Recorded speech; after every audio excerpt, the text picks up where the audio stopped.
पाटण विधानसभा मतदारसंघाच्या या लढतीकडे राज्याचं लक्ष लागून राहिलं आहे आणि खऱ्या अर्थानं महाविकास आघाडीतले जे उमेदवार आहेत हर्षद कदम यांनी प्रत्येक गावात आणि होम टू होम प्रचार सुरू केलेला आहे। काल झालेल्या महायुतीच्या सभेत सुद्धा शंभूराज देसाई यांनी खऱ्या अर्थानं त्यांच्या चेहऱ्यावरून चिंता दिसली की पाटणचं भविष्य काय असेल। माझ्यासोबत आहेत महाविकास आघाडीचे उमेदवार हर्षद दादा। दादा, कालच्या सभेत खूप काय सांगून गेली सभा आणि तुमची पहिली प्रतिक्रिया? सभा सांगून गेली म्हणण्यापेक्षा बॉडी लँग्वेज सांगते सगळं। ज्यांचा फरक पडत नव्हता त्यांचा फरक पहिल्या दिवशी दिसायला लागला आणि मला मतदारसंघात फिरायची सुद्धा गरज नाही असं ज्यांना वाटत होतं त्यांना पहिलीच सभा मुख्यमंत्र्यांची घ्यावी लागते, हेच बरंच काही सांगून जातं।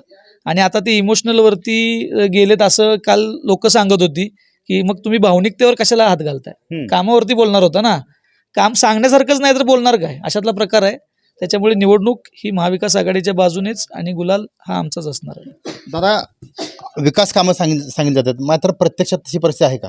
अजिबात नाही। ज्याचा पर्दाफाश मी गेल्या 2 महिन्यापूर्वी केला त्याच गोष्टीवरती मी अजून सुद्धा ठाम आहे आणि मी पुराव्यानिशी बोललो होतो त्यावेळी सुद्धा आणि आता सुद्धा मी जबाबदारीने सांगतोय की जी कामं झाली ते यांच्या कॉन्ट्रॅक्टर लॉबी असेल किंवा हे स्वतः असतील यांच्या मार्फत निकृष्ट दर्जाची कामं झाली, त्या कामांमुळे लोकांना त्रास झाला, गावांवरती फक्त गवगव बॅनरबाजीचा झाला, प्रत्यक्षात काही झालं नाही।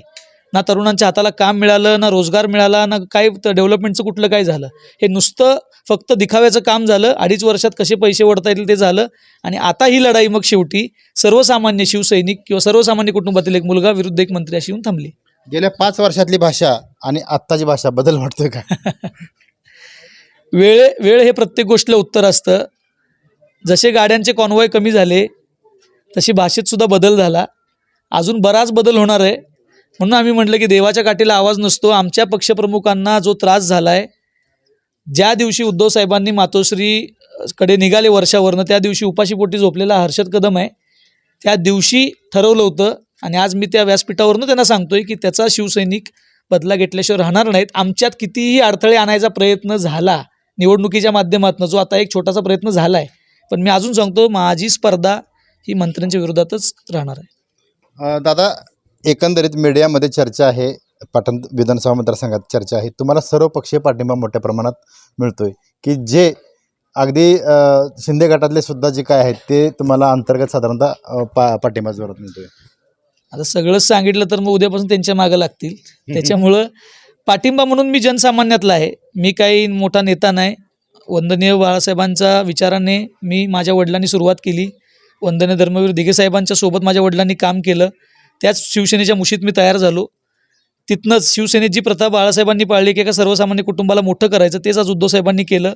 त्याला पवारसाहेबांनी आशीर्वाद दिला, काँग्रेसच्या नेत्यांनी सगळ्यांनी त्याला आशीर्वाद दिला आहे।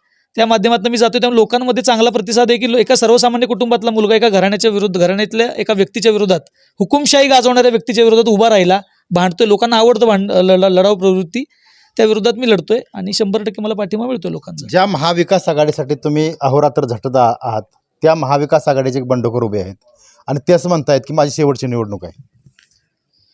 आता हा त्यांचा भाग आहे। सुरू व्हायच्या आधीच जर पहिल्यांदाच ते म्हणत असतील की शेवटची निवडणूक आहे तर हा भावनिक करण्याचा एक प्रयत्न आहे, पण मग ही वेळ का आली याचं आत्मचिंतन त्यांनी केलं पाहिजे असं मला वाटतं। आणि त्याचसोबत तालुक्यातल्या जनतेने सुद्धा विचार केला पाहिजे की दोन्ही नेते जर भावनिक साथ घालत असतील याचा अर्थ कुठेतरी खालची वाळू किंवा खालचं जमिनी स्तरावरचं काम माझं दिसायला लागलंय, लोक हल्लेत, लोक माझ्यासोबत जोडली जातात। त्याच्यामुळे ह्यांना निवडणूक आता विकास कामं विरोधकाच्या पलीकडे जाऊन भावनिकतेवर न्यावी लागते, जे मी आता लोकांपुढे जातोय की जसं निकृष्ट कामं झाली, इकडे घराणेशाही झाली आणि मी लोकांसाठी काय करणार आहे, हे मुद्दे बाजूला ठेवून लोक भावनिकतेवर जातात, याचा अर्थ त्यांची वाळू सरकली आहे। खरं तर पाटण तालुक्यात पारावरच्या गप्पा आहेत की सर्वसामान्याने तिसरा पर्याय सक्षम पुढे येतोय, त्याच्या पाठीशी उभं राहायचं, काय सांगाल त्यांना? नाही, गेल्या 50 वर्षामध्ये या 2 घराण्यांमध्ये सतत लढत होत आली। सगळ्यांनाच अपेक्षित होतं की पुन्हा तीच पुनरावृत्ती होते की काय, आणि ते सगळं असताना एका सर्वसामान्य कुटुंबात उमेदवारी जाणं हे लोकांच्या मनातली भावना उजागर झाली आता, जी बऱ्याच वर्षातली भावना होती की इथे सर्वसामान्य कोणतरी नवीन तिसरा पर्याय तयार झाला पाहिजे, तो सक्षमतेने आमच्यासमोर आला पाहिजे। आज ज्यावेळी माझी उमेदवारी महाविकास आघाडी म्हणून जाहीर झाली, त्याला उद्धव साहेबांनी, पवार साहेबांनी सगळ्यांनीच आशीर्वाद दिला, तर लोक पण आता ठाम झाली की हो चला, या नेतृत्वाने जर यांना पाठिंबा दिला असेल तर नक्कीच याच्यामध्ये काहीतरी असेल आणि आपण आता याच्या मागे उभं राहिलं पाहिजे। महाविकास आघाडीचे जे नेते आहेत ते कोण कोण प्रचारामध्ये असतील साधारणतः सगळे? हे सर्वच मी पहिल्या 10 तारखेपर्यंतच्या टप्प्यामध्ये मी गावोगावी पोहोचण्याचा प्रयत्न करणार आहे, कारण पल्ला मोठा आहे। मला गावोगावी जाऊन लोकांना भेटायचं आहे. ते भेटल्यानंतर आदरणीय पक्षप्रमुख उद्धवसाहेब येत आहेत. राष्ट्रवादी काँग्रेसचे सर्वोच्च नेते पवारसाहेबांसाठी सुद्धा माझे प्रयत्न चालू आहेत. सर्व नेत्यांसाठी माझे प्रयत्न चालू आहेत.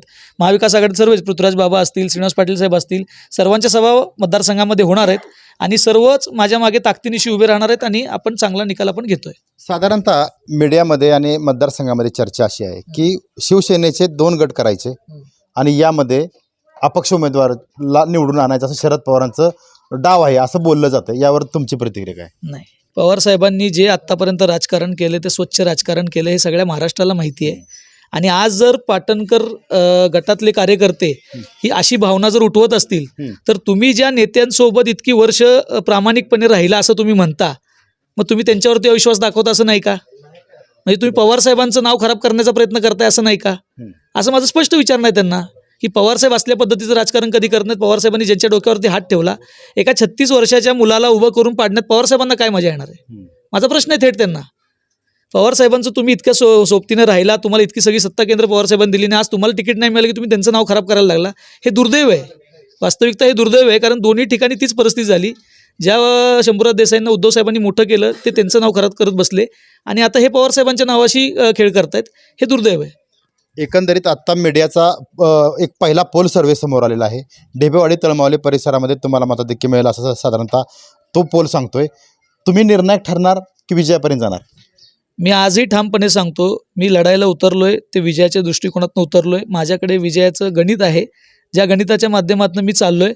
काही गोष्टी आहेत की तालुक्यामध्ये इतक्या वर्षांतर नवीन मुलाला संधी मिळाली तर मी सगळ्याच गोष्टी उघडपणे लोकांचा पाठिंबा मी माझ्या मागे घेऊ इच्छित नाही. कारण ज्यांना हे दोन्ही गटाच्या माध्यमातून दाबण्याचा प्रयत्न होतो तिथपर्यंत मग माझी दमछक त्या लोकांना समजवण्यात जाईल. म्हणून जे होणार आहे ते सुप्त पद्धतीने चांगल्या पद्धतीने होणार आहे. आज तुम्ही 2 जिल्हा परिषद गटांचं सांगितलं, संपूर्ण तालुक्यामधनंच हा उठाव आहे की बाबा 60-60 वर्षाच्या 70 वर्षाच्या महिलासुद्धा मला भेटून चिन्ह विचारतात की मशालीचा उमेदवार असेल तर आम्ही त्याच्यासोबत आहोत. इथपर्यंत चिन्ह रुजलंय आणि आपण विजयासाठी लढतोय. शिवसैनिक हा नेहमी निकाराची झुंज देतो आणि तो विजयासाठी म्हणत असतो. शेवटचा प्रश्न, आता प्रचार सभांचा धडाका सुरू होईल. उद्धव साहेबांची सभा किंवा इतर नेत्यांच्या कोणत्या सभा होतील? नाही, पक्षप्रमुख उद्धवसाहेब तर 1000 वेळा येणारच आहे तिथं. त्यांची सभा आज संध्याकाळपर्यंत किंवा उद्या सकाळपर्यंत तारीख जाहीर होईल. ती तारीख मी आपल्या माध्यमातून जनतेला कळवेनच. उद्धवसाहेब येणार आहेत, सुषमा अंधारे आहेत, भास्कर जाधव आहेत, संजय राऊत साहेबांची 10 तारखेला आपण मुंबईत सभा घेतोय. मुंबईकरांच्या मुंबईवासी पण मोठ्या प्रमाणात आहेत आणि भानुटे पाटील सर आमचे आहेत. अशा ज्येष्ठ नेत्यांच्या सर्वांच्या सभा होणार. पृथ्वीराज बाबा आहेत, महाविकास आघाडीतले नेते श्रीनिवास पाटील साहेब आहेत. या सगळ्यांच्या सभा होऊन ताकदीने आपण मतदारसंघ पुढे घेऊन चाललोय. काही लोक नरेटिव्ह सेट करायचा प्रयत्न करतात, पण मी जसं तुम्हाला सांगितलं ते सगळं खोटं ठरून जनता सर्वसामान्याच्या पाठीशी उभी राहणार आहे. खरं तर हे होते हर्षद कदम. पाटण विधानसभा मतदारसंघात असलेलं नेहमीच्या लढतीपेक्षा वेगळी लढत यावेळी नक्की पाहायला मिळेल. आणि 35 वर्षाचा हा तरणा बांडपोऱ्या उद्धव ठाकरे यांनी मैदानात उतरवला आहे आणि निकाल घेऊनच तो गुलाल घेऊनच मुंबईला परतणार आहे अशी ग्वाही हर्षद कदम यांनी दिलेली आहे. साहेब, तुम्ही आमच्याशी बोललात, धन्यवाद. जय महाराष्ट्र.